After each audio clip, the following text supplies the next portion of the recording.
श्रीयुतपदकमलं श्रीगुरोन् वैष्णवाश्च श्रीरूपं साग्रजातं सहगण रघुनाथवितं तं सजीवं साद्वैतं सावधूतं परिजन सहितं कृष्ण चैतन्य देवं श्री राधा कृष्ण पादान् सहगण ललिता श्री विशाखावितांश्च ओम अज्ञानतिम्रान्धस्य ज्ञानाञ्जनशलाकया चक्षुर्मिलितं येन तस्मै गुरुवे नमः। नमो ओम विष्णुपदाय कृष्ण पृष्ठाय भूतले श्रीमते भक्ति वेदांत श्रीधर गोस्वामी इति नामिने।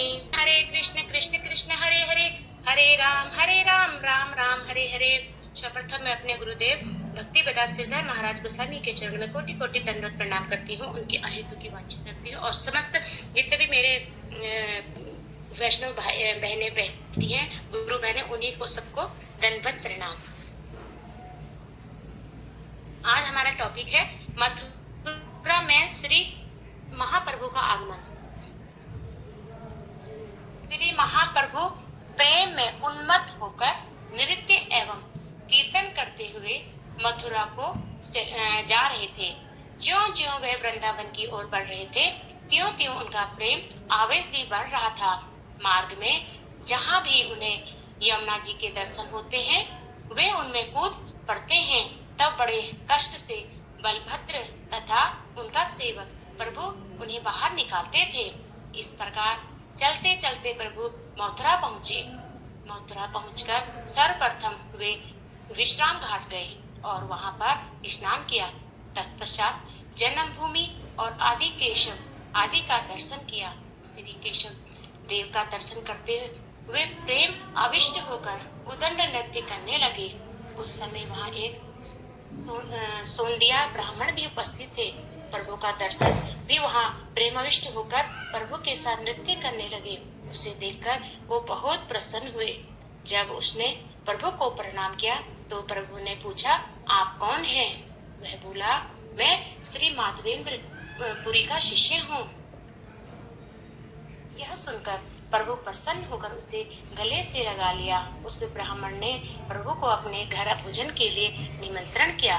श्री माधवेंद्र पुरी शिष्य होने के कारण महाप्रभु उनका अतिथि स्वीकार भी किया और उनके घर चले गए। श्री भगवान प्रभु के दर्शन के लिए हजारों लोग उनके घर बाहर एकत्रित भी हो गए। तब प्रभु घर से बाहर आकर सबको दर्शन देकर धन्य किया। तत्पश्चात उस ब्राह्मण प्रभु को मथुरा के 24 घाट, स्वामी घाट, विश्राम घाट, ध्रुव घाट इत्यादि एवं भूतेश्वर महादेव, दीर्घ विष्णु इत्यादि विग्रहों का दर्शन कराया।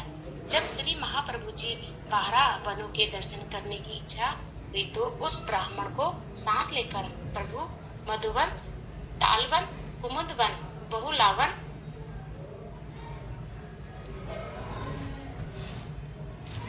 आदि 12 वनों का दर्शन किया। मार्ग में चरती हुई गायें प्रभु का दर्शन करते ही दौड़कर आती और उन्हें स्नेह से चाटने लगती। यह देखे प्रभु अपने कृष्ण लीला का स्मरण हो जाता था। वे भी गायों को गले लिपटकर जोर जोर से रोने लगते हैं। हिरनिया, कोयल, मोर आदि सभी पशु पक्षी प्रभु का दर्शन करके प्रफुल्लित हो जाते हैं, मानो जैसे आज बहुत दिनों बाद श्री कृष्ण जी के उन्होंने दर्शन कर लिए हों। ये सभी प्रभु के साथ चलने लगते हैं। पशु पक्षियों का तो बात ही क्या है।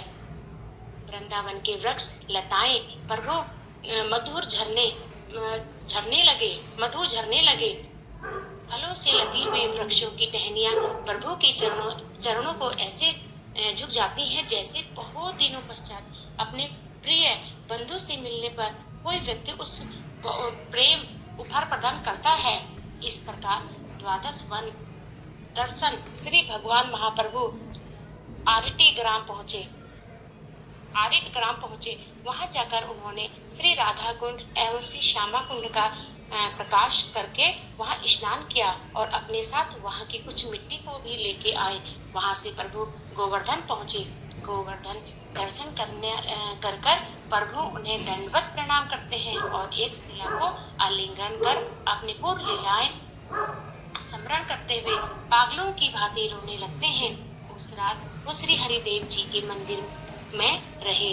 रात में वे विचार करने लगे कि मैं गोवर्धन पर्वत नहीं चढ़ूंगा, अतः मुझे श्री माधवेंद्रपुरी पाद जी के द्वारा प्रतिष्ठित श्री गोपाल जी के गोवर्धन के ऊपर विराजमान है, उनका दर्शन कैसे होगा। महाप्रभु इच्छा जानकर श्री गोपाल जी एक लीला की। गोवर्धन के निकट ही गांठली नामक एक गांव है, वहां कोई व्यक्ति ऊपर मंदिर जाकर पुजारी से बोला कि कल मुसलमान यहाँ आएंगे, वे सभी पुजारियों को मार डालेंगे और ठाकुर जी को लेकर चले जाएंगे। यह सुनकर पुजारी भयभीत हो गए और श्री गोपाल